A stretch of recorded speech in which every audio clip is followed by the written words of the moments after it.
recently I've been enjoying the Netflix series on John DeLorean.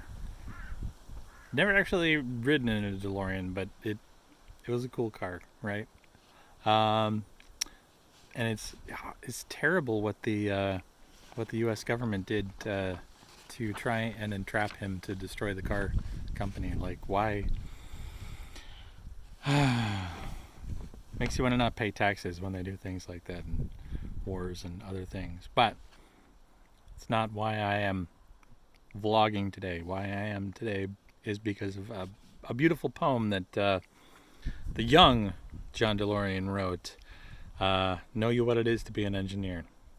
I wanted to share that with you all in case you haven't watched the series, because it's coming from yeah, it touches the soul of fellow engineers, as it will. So here it is. Know you what it is to be an engineer. It is to have a dream without being conscious that you are dreaming, lest the dream break. It is to be trapped in a terrible tower of pure science.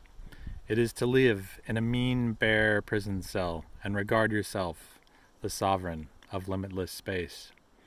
It is to turn failure into success, mice into men, rags into riches, stone into building, steel into bridges. For each engineer has a magician in his soul. That's that's just beautiful, right? If you're a nerd, you can totally nerd out to that.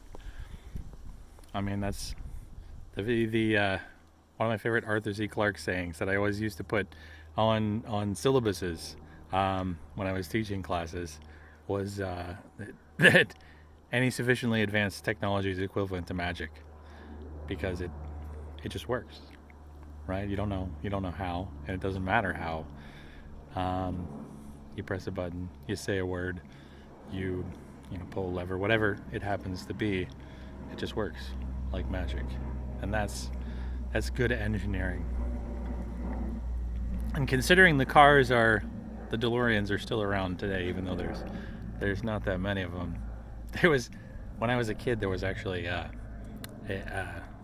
group of men that lived in the neighborhood that I lived in that had DeLoreans. So I would see, like, because there was three, I think three of them, and I would see them a good bit, driving around in the front of the neighborhood, in and out in a DeLorean, which is, early '90s. That's some cool shit.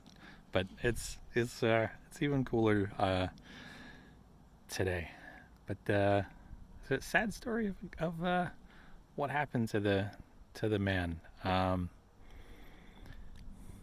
guess that's what happens when you take on the big guys.